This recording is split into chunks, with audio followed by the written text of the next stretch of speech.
네, 9번 풀겠습니다. 9번 문제는 8번 문제와 상당히 좀 비슷한 형태인데요. 어떻게 변형했는지 한번 보겠습니다. 우선 산이 나오죠. 산이 이렇게 있고요.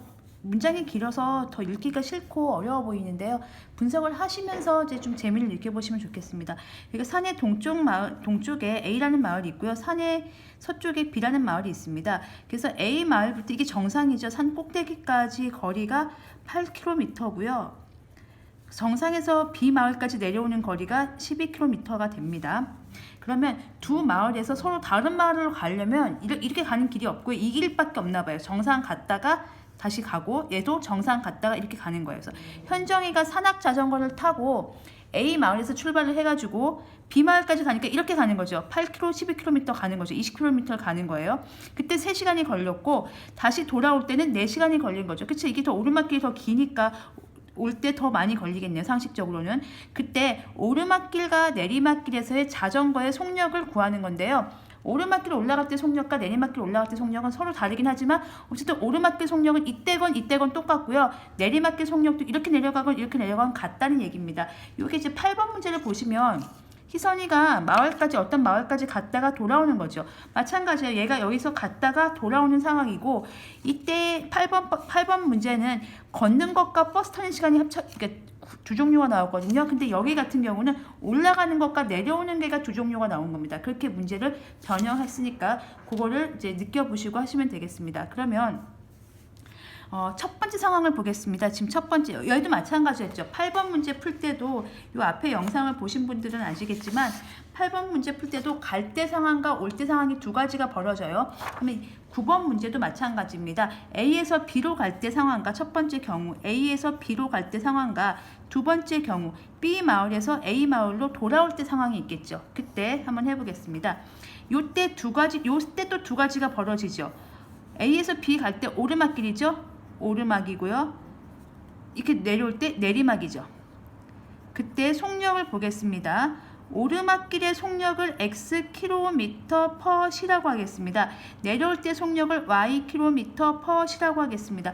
얘도 마찬가지예요. B에서 A로 갈 때도요. B 출발했을 때 올라가겠죠. 올라갈 때 내려옵니다. 그래서 오르막의 속력과 내리막의 속력이 있겠죠. 그럼 오르막에서 속력은 똑같다고 했으니까 똑같이 x km로 올라가면 돼요. 그리고 내려올 때도 시속 y km로 내려오면 됩니다. 자, 그 다음에 이제 뭐가 나오냐면요.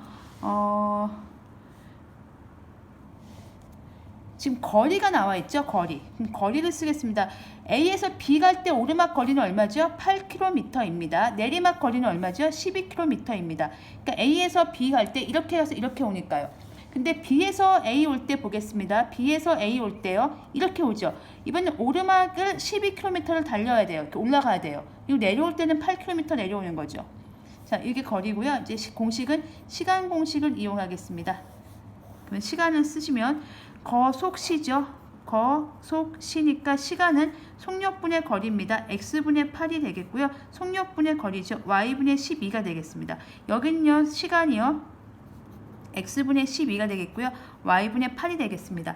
자, 그러면은 첫 번째 갈 때 걸린 시간이 지금 3시간 걸렸거든요. 그래서 갈 때 걸린 시간 합치면 3시간. 왜냐면 이렇게 올라갔다가 내려오는 시간, 올라갔다 내려오는 시간 3시간. 여기는요. 갈 때 요만큼 걸렸고요. 올 때 그만큼 걸렸는데 얘는 4시간이 걸린 거죠. 식이 두 개가 나왔습니다. 그럼 두 개를 연립을 할 텐데요. 여기 예쁘게 쓰면 x분의 8 더하기 y분의 12는 3이고요. x분의 12 더하기 y분의 8은 4가 되겠죠. 근데 여기 조금 문제가 있죠. 연립방정식의 형태이긴 한데 그 분수꼴이잖아요. 분수방정식이잖아요. 그래서 요걸 앞에서 풀어보신 분들, 연립방정식에 풀이해서 풀어보신 분들은 이거를 어떻게 바꾸죠? 그쵸? 우리가 아는 1차 방정식으로 바꿔야 돼요. 그때 바꿀 때 치환이라는 걸 이용합니다. 어떤 거냐면 바꿔치기 하는 거예요. 즉 여기 보시면 돼요. x분의 1 그래서 x분의 1을 대문자 a로 쓰시고요. 그 다음에 여기 보시면 y분의 1이 있겠죠. 여기 y분의 1은 대문자 b로 쓰겠습니다. 그러면요. 얘는요. x분의 8은 예를 들어서요. x분의 8은 8 곱하기 x분의 1이니까 8a가 되겠죠. 이렇게 바꿔치기 하는 거예요. 바꿔보겠습니다. x분의 8은 8a로 바꾸고요. y분의 12는 12b로 바꾸고요. 그게 3시간이 걸린 거죠. 그 다음에 x분의 12는 12a로 바꾸고요. y분의 8은 8b로 바꾸겠습니다. 그게 4시간이 걸린 거죠. 이거를 풀 건데요. 두 개 연립할 건데 이게 다 속력을 다 구해야 되기 때문에 아무거나 해보겠습니다. 8하고 12 최종 배수 24로 만들겠습니다. 여기다 곱하기 3하고요. 여기다 곱하기 2 하겠습니다. 그러면 위에 거는 24a 더하기 36이네요. 36b는 3, 3은 9가 되겠고요. 24a 더하기 16b는 2, 4, 8이 되겠습니다. 그러면 빼면요.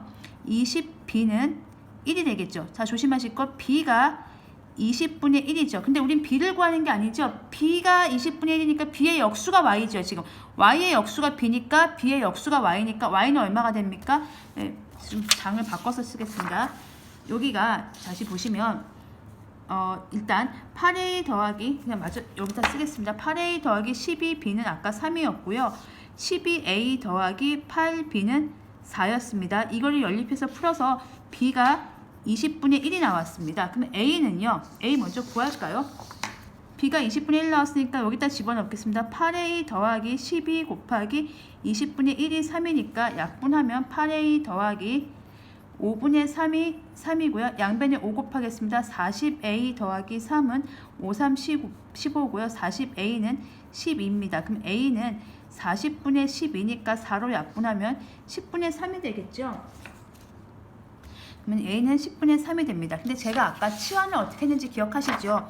여기 보시면 x분의 1을 a로 치환했습니다. 즉 x의 역수가 a니까요. x는 다시 a의 역수겠죠. 3분의 10km로 올라간 거고요. 오르막길은요. y는 20분의 1이니까 y분의 1이 20분의 1이니까 y는 역수하면 되겠죠. y는 시속 20km 이렇게 하면 되겠습니다. 그래서 올라갈 때는 시속 3분의 10km고요. 내리막길에서는 시속 20km로 좀 더 빨리 달렸던 문제가 되겠습니다. 그래서 요거 좀 헷갈리시는데요. 어려우시면 댓글로 남겨주시면 제가 보충 영상 올려드리겠습니다. 이게 상황이 조금 헷갈리시고 이렇게 세우기까지는 어떻게 했는데 또 문제 푸는 게 또 어려우실 수 있어요. 이게 분수 방정식이기 때문에 치환을 해서 우리가 아는 1차 방정식의 형태로 바꿔서 풀어야 되고 다시 마지막 답을 돌리는 작업 과정은 역수의 개념을 다시 뒤집어 줘야 되기 때문에 여러모로 좀 복잡합니다. 그래서 헷갈리시면 어느 부분이 어떻게 이해가 안 간다고 댓글 남겨주시면 보충 영상 올려드리겠습니다.